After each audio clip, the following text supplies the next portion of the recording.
Today, we are exploring the classic story, K-pop Demon Hunters. So, without further ado, let's jump into this awesome movie. The movie kicks off with a huge crowd gathered at a live concert, cheering wildly for the superstar music group everyone loves, Huntress. Their fans are shouting their name, the energy is electric, and it's clear that this band is more than just famous. They're a phenomenon. But then, the scene flashes way back in time. We learn about a darker part of history. Long ago, demons roamed the earth, stealing human souls and sending that energy to their ruler, the terrifying demon King Guema. The world was drowning in darkness until a group of heroes rose up. These weren't just fighters, they were singers, born with voices so powerful they could push back the darkness. These were the Hunters. Their music wasn't just catchy, it literally ignited the soul and united humanity. Using that connection, the first generation of Hunters created a magical shield that protected the earth from the demons. From that point on, every generation had a chosen trio of Hunters who would use their music to keep the barrier strong and demons out for good. This entire backstory is narrated by a woman named Celine, who in the present day is the one guiding the newest generation of Hunters, a group of 3 insanely talented girls. Together, they formed the band Huntress, and their songs are now what keeps the shield intact. Not to mention, they're also massive pop stars. Seriously, there's not a single person in Korea who isn't a fan. Let's meet the girls. First, there's Mira. She's the visual of the group and the lead dancer. She's known for being effortlessly cool, kind of the rebel in her family. I mean, this is a girl who wore a sleeping bag to the Met Gala and somehow made it look iconic. Then there's Zoe, the rapper and lyricist. She grew up in the US and brings major energy and fire to the group. Finally, there's Roomie, the lead singer. Her voice is so beautiful it literally moves people to tears. Her mom passed away when she was young, and Celine raised her like her own daughter. In fact, the whole idea of Huntress, the Hunter system, was built around Roomie's voice. Back to the present, as fans are going wild waiting for their next big performance, the band's manager Bobby starts freaking out. Why? Because their plane isn't anywhere near the concert venue. Instead, it's flying the wrong way. On the plane, the girls are busy stuffing their faces with snacks, hyped up for their biggest show yet. But something just feels off. The flight attendants and even the pilot are acting really strange. That's when Bobby calls them, clearly panicked. Looking out the window, the girls realize something's wrong. The plane isn't headed toward the concert at all. That's when it hits them. The flight crew aren't humans, they're demons in disguise.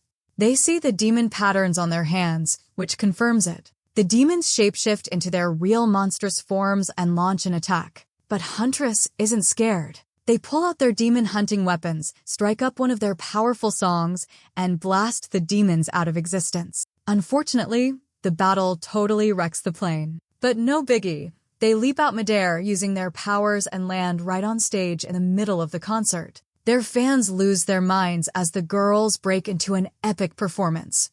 Meanwhile, down in the demon realm, one of the defeated demons limps back to tell the Demon King what happened. He's furious. He kills her for failing and scolds the rest of his army. He knows if the Huntress girls keep singing, the protective shield will eventually turn into gold, which means it will become permanent, and demons will be locked away forever. Then, a mysterious demon named Jinu steps forward. Out of nowhere, he starts singing this haunting song about how the Demon King used to rule the world, devouring souls and striking fear everywhere, until the Hunters started singing. Now, the king just starves in his dusty old throne. At first, the Demon King is offended. After all, he let Jinu keep that voice. But Jinu says he's not here to mock, he's here to help. He's got a new plan. Don't attack the Hunters directly. Instead, go after the one thing that fuels their power, their fans. The other demons laugh at Jinu's plan, especially when he says they'll form a demon boy band to win over the crowd. But the moment Jinu and his demon crew transform into incredibly good-looking guys, even the Demon King changes his mind. Suddenly, the plan doesn't sound so bad.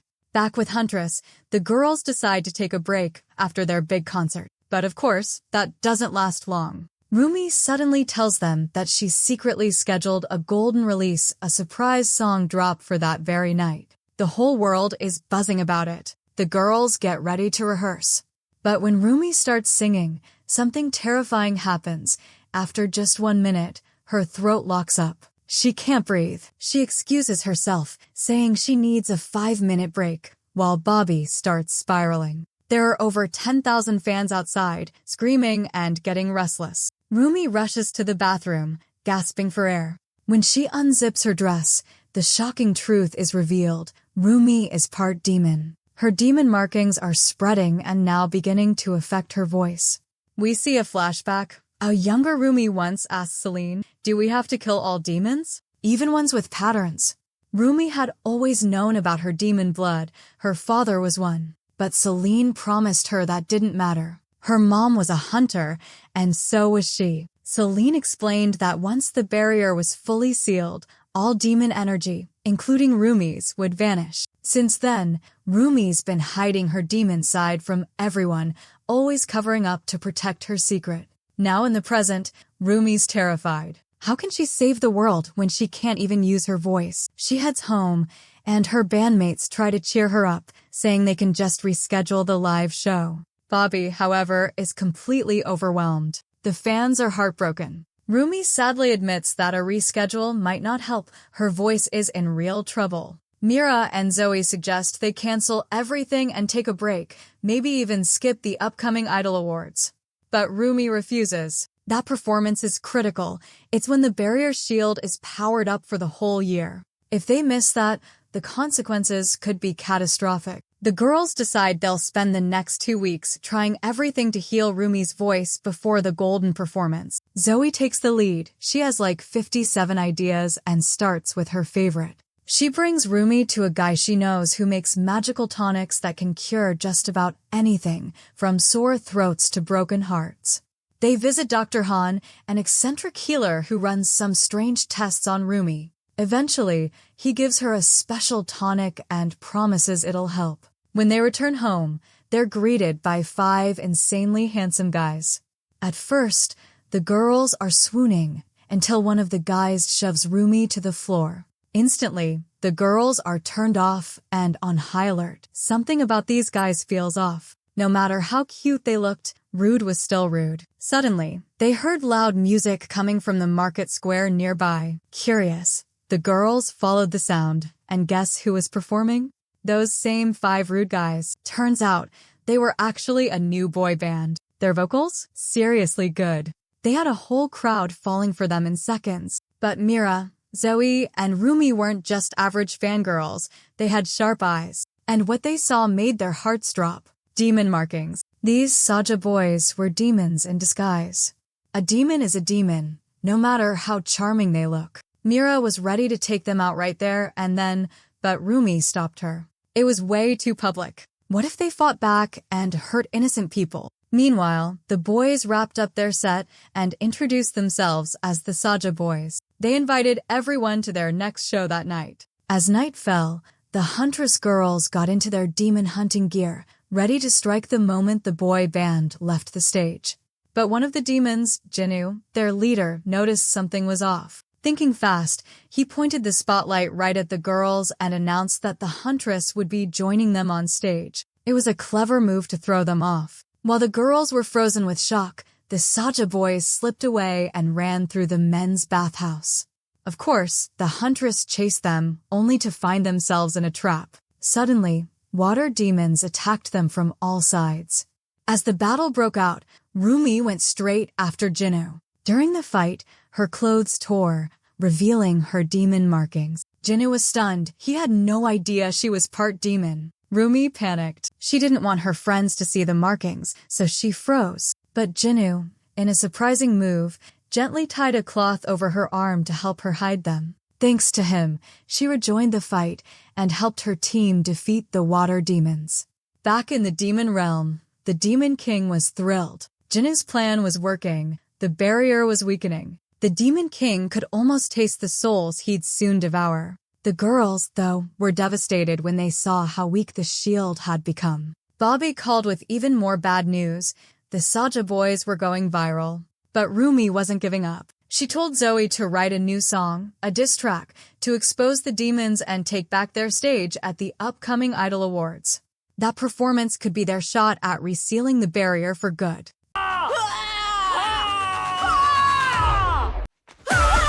Roomie decided to finally try Dr. Han's special tonic, but it turned out to be nothing but grape juice. Seriously?